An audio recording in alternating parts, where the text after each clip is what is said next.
Live from Austin, Texas, Alex Jones. It is October 4th, 2009 on this Sunday edition. We're going to be live here for the next 2 hours. Thank you so much for joining us. Another very informative, information-packed radio broadcast / TV show today. We are simulcasting both hours of this Sunday transmission right now, not just on the radio, but also via full living color at prisonplanet.tv. So I want to thank everyone for joining us today. Well, I'm fresh back from Hardin, Montana. I had to go. And I tell you, we were not disappointed. The bizarreness was off the chart.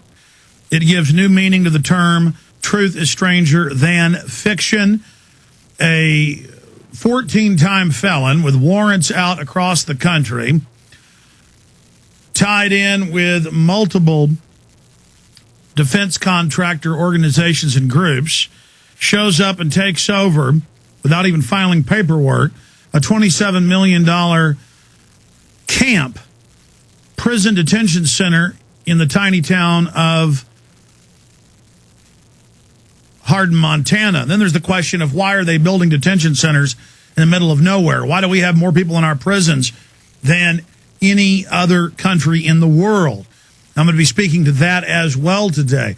So I went to be on the ground to investigate what was really happening there, and I will be detailing that coming up later in this first hour. We're also going to open the phones up and continue the discussion of the open announcements by media that the dollar is on the chopping block right now and what it means to the United States if the dollar is killed. So that is coming up this evening as well. I want to get into a large stack of other police state news here today and how it all ties together, like mothers in the UK and in England. Not just in England, but all over the UK, Ireland, Scotland, you name it. And here in the United States, being told that you can't babysit your neighbor's kids for even 5 minutes. Free association is over. This is the control grid. And how that ties together with $15 million fines for garage sales if you sell anything that's on the recall list, tens of thousands of different items, as if you're supposed to know. And how that ties together with Barack Obama saying he wants year-round school, as if it's the federal government's job.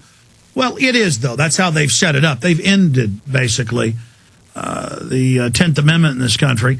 And you'll notice whatever's being announced here is being announced in the UK, the British Isles, and in Australia, and in New Zealand, and in Canada, and in Europe, Western Europe, because the same social planners are setting up the system. Our governments are run lock, stock, and barrel by offshore interest, and we'll not just break down the fact that they're controlling our society illegitimately, but what their goals and agendas are. So that is coming up today. A lot of new fear-mongering on the CO2. I saw Bill Maher this morning when I was exercising on HBO, and he was saying the same thing. We're all dead. Carbon dioxide's a deadly poison. It will kill you. Doesn't matter if plants breathe it. They're now saying that carbon dioxide will, quote, turn the ocean into acid. Doesn't matter if most of what the ocean's made up of is CO2. They would have picked oxygen, but they know too many people know oxygen's good. So they're choosing salt because its scientific name, sodium chloride, sounds scary. And they're selecting carbon dioxide because its name sounds scary. They also debated choosing water, dihydrogen monoxide, and saying it was a deadly poison because that is a scary name, but they knew that people would find out it meant water. I think dihydrogen monoxide is scarier than carbon dioxide, but they chose that. So that's the key building block of life they plan to tax. It's all coming up today. Stay with us. Important transmission. Well, CBS News, NBC News, ABC News, nationally, CNN, all picked it up on Wednesday, Thursday, and Friday. I had figured out by Sunday of last week, now 7 days ago, that this was an important story. So I decided to go Tuesday, got on an airplane Wednesday afternoon, and flew out to Billings, Montana. From there, I drove to the little town of 3,500 people, Hardin, Montana, that borders the Crow Indian Nation Reservation. What am I talking about? American Police Force, a shadowy group run by a 14-time convicted Serb national felon who goes his latest alias. No one really knows his real name. Just has all these convictions and warrants nationwide. Seriously, no one knows the guy's real name. He just has convictions and prison time under different names for grand theft, you name it, is Captain Michael Hilton. And he showed up in a police uniform with black SUVs, black Mercedes SUVs with Hardin police on the side. Didn't matter if that was illegal. Impersonating a police officer was illegal because he was in with the local boss hogs, and they were going to take over the giant $27 million FEMA camp. It was being looked at a year ago to hold Guantanamo detainees, but now they were looking at just basically holding locals. This is the new economic development in our country, is prisons and surveillance and control. And the locals, that is the local constabulary, thought that it was completely normal to have a foreign felon running things. And I talked to some of the locals this week when I was there, and they said, we don't care if he's a felon. We don't care. Let him run the prison and, basically let him feed on locals and put everybody in the jail. I mean, what's 450 beds, bare minimum that facility had, 450 beds of a town of 3,500. I guess in Texas is the capital of prisons worldwide. We've got over 10% of Texans with warrants out for their arrests now. So why not? Why not put everybody in prison? Hell, put half of us in prison, and the other half will run things. I mean, that is the New World Order plan. But the issue here isn't just that you have this felon, this mercenary, tied in with all these other shadowy groups doing this. It's that when we first reported this last week, people didn't believe us. Now it's on the national news. And the Billings Gazette was very, very fair and said that we were right, that he was a felon and a criminal, and it was all a big fraud and a scam. The local paper said, we love him. We love the captain. And I talked to locals. They admitted that he struts around in a police uniform and drives around in police vehicles, and that they were about to do a contract to have his private group arresting people and putting them in the prison. Now, the majority of the locals I talked to on the ground said, look, they want to put us in this prison for petty reasons and to fine us and fee us, and this is a big moneymaker for the locals that run this town.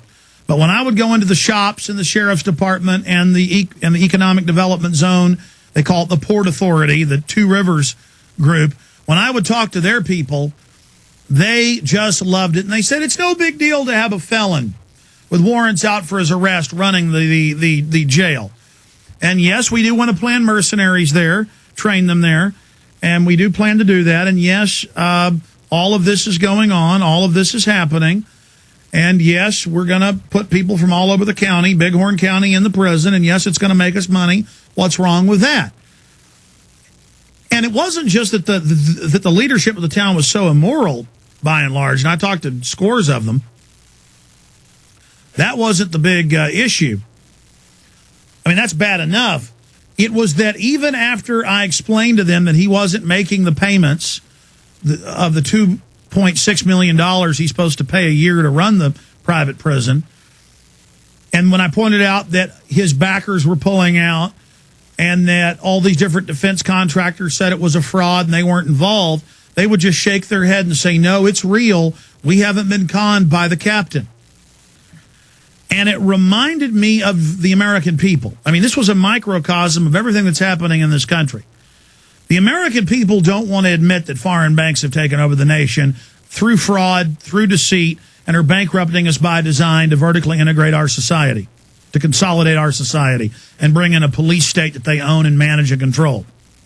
This is corporate looting. By and large, people don't want to admit that they have been conned.